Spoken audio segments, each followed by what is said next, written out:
You're listening to The World at 8 with Lynn Mozart. The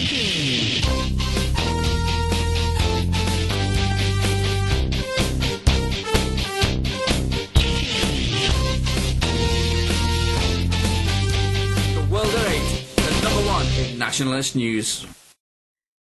Highlights of the news today, Wednesday, the 8th of August. Man arrested in connection with girl stabbing. Large bounty offered on killers of father of four. Team GB getting it on for England, my U-turn. Greece battling its immigration problems successfully. Yoko Ono and the Bundestag support Pussy Riot. Damage to Philippines worse than thought due to typhoon. 12-year-old boy boiled to death in South Africa. Thought for the day, multicultural or just a hodgepodge? UK news. Mohammed Salim Jr. Oakes, 28, has been arrested in connection with the murder of a fellow taxi passenger in Birmingham. The girl, who was in her early 20s and unnamed, and her attacker were believed to have been in some sort of relationship, West Midlands police said. She had been repeatedly knifed by her attacker and the taxi driver called the emergency services, but she later died. One resident, who does not wish to be named, said a girl came running up the hill shouting, "They've got him, he was in my mum's next door neighbour's garden." Police have set a bounty of £20,000 on the capture of men responsible for killing a father of four in last year's race riots. The killing occurred after Trevor Ellis, 26, and his friends became embroiled in a disagreement with a group of around 9 people involved in the disorder. Mr Ellis was shot in the head following a car chase as looters ran riot through the streets of Croydon, South London, in August last year.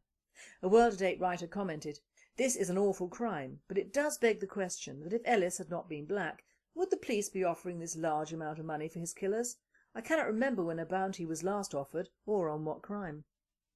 Well, I said I would not do the Olympics, but here goes again.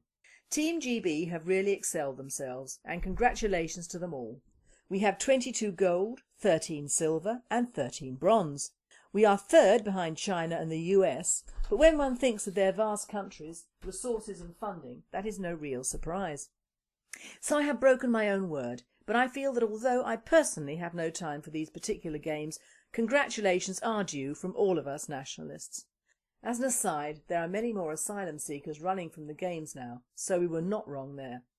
Euronews.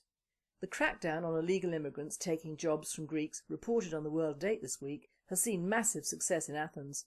The government deployed 4,500 police officers to go after illegal immigrants from the Third World. A total of 6,000 illegals were captured around Athens alone and are waiting deportation.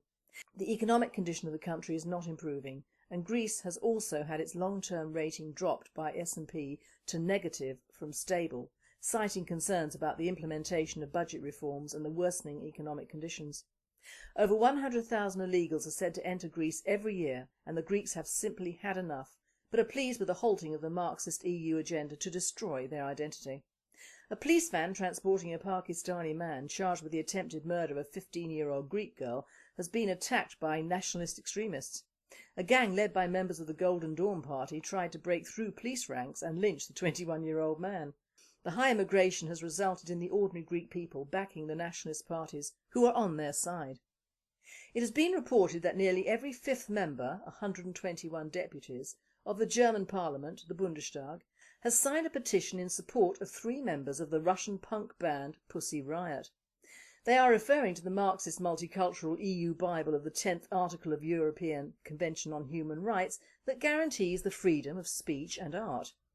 The deceased Beatle, John Lennon's Japanese wife Yoko Ono, has joined the list of the band's supporters, appealing in her microblog to the Russian president to free the 3 young women that are being tried for performing unsanctioned inside Russia's central cathedral of Jesus Christ the Saviour. A World at 8 reporter commented, "I am sick of this case. You should not perform music of this description in a church. Churches are for worship, not freedom of speech. Perform in theatres, on TV, in person on stage, but not in churches. If the Bundestag want freedom of speech, let them put Pussy Riot on in the nearest mosque. See how that relates to the Human Rights Act. I guarantee it will be a short, sharp show with an unhappy ending for some." World news. The monsoon in the Philippines is thought to be much worse than reported this week. Aid for over 850,000 people is underway. Officials in Manila say that the recent monsoon rains have killed many and made hundreds of thousands homeless. It is suggested that even the capital is now 50% flooded. The main issue is the diseases such as malaria and typhus that follow tropical rainstorms. Reports from China say that around 2 million of its citizens on its eastern shores have been evacuated as monsoons reach that region. Afghan security officials arrested a suspect terror operative in Kabul and then let him go free to commit a bombing. The bombing took place when the Muslim extremist boarded a bus packed with civilians. He then detonated the bomb, killing him and 8 other innocent people on board. The minibus was taking people to work at the time. A 12-year-old boy was drowned in boiling water after seeing parents killed by 3 men who broke into his home south of Johannesburg.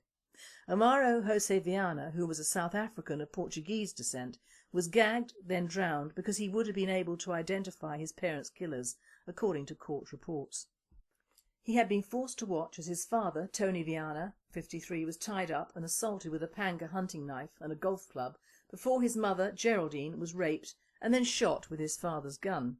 His father was also then shot and the family dog's stomach was cut open.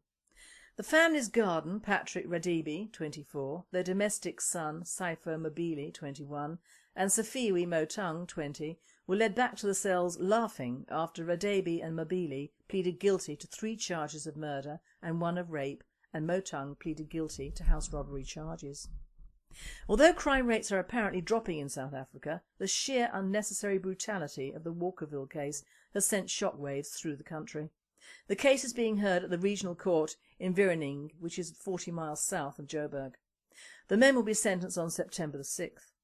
A World at 8 writer comments, "A truly awful case. Those men deserve the death penalty, wiping out an entire family. What a way to celebrate that terrorist Mandela's birthday, because that is exactly what he was. It proves that yesterday's terrorists may be today's elder statesmen and heroes, but they will always be terrorists." Thought for the day. Are we multicultural in the UK or just a hodgepodge? Well, of course, I believe we are now just a non-integrated melting pot of various clingers-on and parasites from around practically the rest of the world and do not resemble the much trumpeted and desired status of cosmopolitan or multicultural. In fact, you can leave out the cultural bit anyway. Greece is apparently sick to death of it, and despite them being very small and even poorer than us, they have at least had the balls to tackle it head on, as one might say. Not so us, oh no. Sit on us, we are British should be the marching song of the left and liberal establishment of today. Now, I've given up on Spot the White Man in London, but today in my minute and out-of-the-way hamlet in Hampshire, I spotted what is now not unfortunately a rare sight. It was a lady, black as the ace of spades, with 2 children also very black, of around 10 or 12, certainly at education somewhere locally. They were not speaking English, and she made her way from her car to the machine in the wall and proceeded to draw money and then drove away. I thought to myself in a typically uncharitable way, what the hell, she's obviously fairly new to England, she has a car and a bank account. If I landed on the shores of Uganda or wherever, I, being white, would be given nothing. I very much doubt she was married to a High Court judge or a doctor, and there she is driving a car I couldn't afford after having worked most of my life in the UK. So okay, I was grumpy from Bordon, but I think we are all entitled to be grumpy over the state of our country from time to time. And lest I be called racist, a couple of days ago there was a young white couple with 2 babies, speaking Polish, doing their shopping, and I thought, why is it that we in this country are hosting the peasants of the world? Don't we realise that these people breed, take jobs, use our education and health facilities like they're going out of fashion, and do not go home? Except in the case of many Asians who have 2nd or 3rd homes in the countries they fled from and apparently cannot go back to. We really have enough of our own poor and elderly to cater to and a bankrupt country to save to actually care about all our enriching passengers. Ignoring the Muslims, which I never do for long, our intake of all colours of the spectrum into a small island must be quite revolutionary despite all the Marxist crap that is spouted. London was not formed by immigrants. London and England in general were formed by the English, the Welsh, the Irish and the Scots, and despite various religious and cultural differences, they are in my book white. So were the Romans and the Normans and the Vikings, white. Despite various books, plays and TV shows, there were very few black people around in Islington in the days of yore. The odd footman or slave, and that was it. St. George was not black. Boudicca was not black. Shakespeare was not black. We were not in a black country, we were certainly not in an Arab country either. The English have always been up to the last 40 years racist and proud of it. Let's face it, if we wanted to sample black flesh or see our coloured friends, we could always travel further than Slough or Notting Hill to do it. That was the advantage of colonies. Now we do not have the colonies abroad, but we have them here on our land and in our cities, and yes, you've guessed it, I am not a happy bunny. In fact, I'm feeling distinctly marginalised in my own place of birth. When is this supposed colonisation of our land by tribes from EU, Africa, India, Pakistan, the Middle and Far East, and all countries in between, going to stop? I class myself as a concerned tribalist, not a wittering racist extremist that our enemies class us as. I wonder if these idiots who promote black culture, Asian culture and Arab culture in their country ever think that they are turkeys voting for Christmas. Successive governments have been too weak to actually make a decent decision on immigration, so they have paid morons to do the opposite, and indeed even put immigrant morons in power to help them. It has been reported that 2.33 million EU immigrants are living in Britain today, just slightly behind Spain and Germany. Alp Mehmet, who sounds Turkish to me, of Migration Watch UK Pressure Group, has commented that this is a reminder to the government that very large numbers of people are coming in from other European countries, and warns about the collapse of the euro bringing on a wave of immigrants to Britain. Well, Alp, old boy, I suppose you'd rather see more immigration from Turkey or the Arab countries. Don't worry, we have enough of them as well for you. Apparently in some heavily populated Asian enclaves in the UK, they resent the encroachment of the Polish immigrants because they will breed as well and employ their own the way the Asians do. In fact, play them at their own game. Fine by me, as long as they all realise they are on borrowed time. Either the country and land will give up, the services will give up, the economy will give up, or the British will give up. Be warned, the immigrants will not give up. There is to be a programme on ITV this week telling us how the Kenyan Asians have enriched our society and given us all jobs. Whilst I'm watching, I will need a horse tranquiliser or I will explode. To face facts, the North and Midlands of our fair land is awash with Asian communities, most of which are Muslim. We have already lost Leicester, Birmingham, Sheffield, Manchester and Leeds. London has been gone a long time, with entire areas under Muslim Asian and Muslim African council control. It also has a heavy West Indian presence. In fact, the passport office in Croydon is packed with immigrants controlling other immigrants. Further south, the Muslim Asians, the Nepalese, the Somalis, the Kenyans, the Filipinos and even Koreans are holding sway and becoming more evident. So even in areas that previously have been safe are in fact not anymore. Even Ireland, which I went to 20 odd years ago, was white. It is no longer. Thanks to the EU, it is full of halal slaughterhouses and immigrants. Scotland is full of immigrants from the EU and the Third World.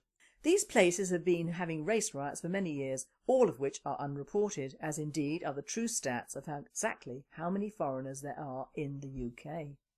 The numbers released are the placebo numbers. You must remember these people come in every day of every month of every year for the last 10 years, seeing the highest figures. I received a message yesterday from one of our members and the gist of it was, why are the European countries and the UK the only countries which have been told to be multicultural? Asia, Africa, Arabia, China, Japan and Russia have not been instructed to take all and sundry from everywhere and give them benefits as soon as they creep, crawl or fall onto the sod of the UK. Why? Because, my friends, it is these countries that most of our flotsam and jetsam hail from in the first place, even Russia. Try turning on a TV in those places and you will see the faces of their people. Not a different race of people, their people. Turn on our TV, even at children's hour, and you'll see a horde of multicoloured faces looking back.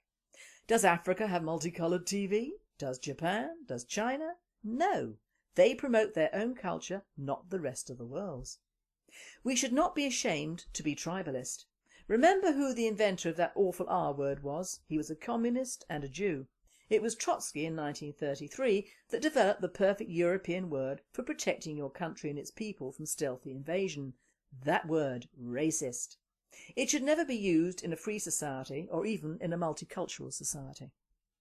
Let us finish on what a true multicultural society means to me. It means control, and by that I mean controlled immigration. It is too late for that now. The only recourse open to sane people would be a complete halt and a programme of voluntary repatriation. I now hear the left crying that the jackboots and marches of the nasties coming into play here. But it is true. If we had had controlled and monitored immigration for the last 40 years, this country would be a shining beacon of hope to the world. We hopefully would have gained the best of these countries, not the extremists and the uneducated, not the criminals and the perverts, not the spongers and the hangers-on, and not the colonisers. We should have picked and chosen like other non-immigration countries do. Because what we have, my friends, like so many other European countries, the US, Canada and Australia, is a bomb waiting to go off right in our heartlands. And it has been put there deliberately and slowly and methodically. If one dares to point out the large pink elephant in the room, you are immediately branded a racist and a moron. I say sticks and stones will hurt my bones, but words will never stop me, and it should not stop you. Think what you like, express yourself as you like. One day someone, somewhere, will take notice that we are sinking, and we must try to prevent that happening for the sake of our grandchildren and indeed our ancestors.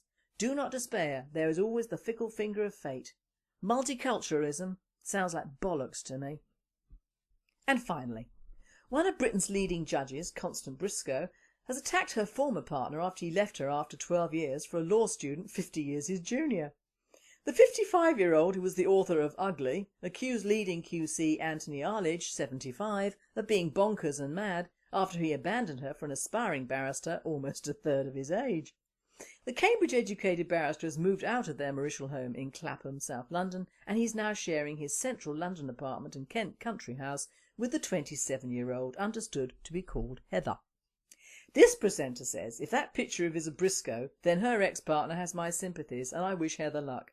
It just proves how bonkers we English are. She should go in the same basket as Baroness Amos and that ugly Scotland woman.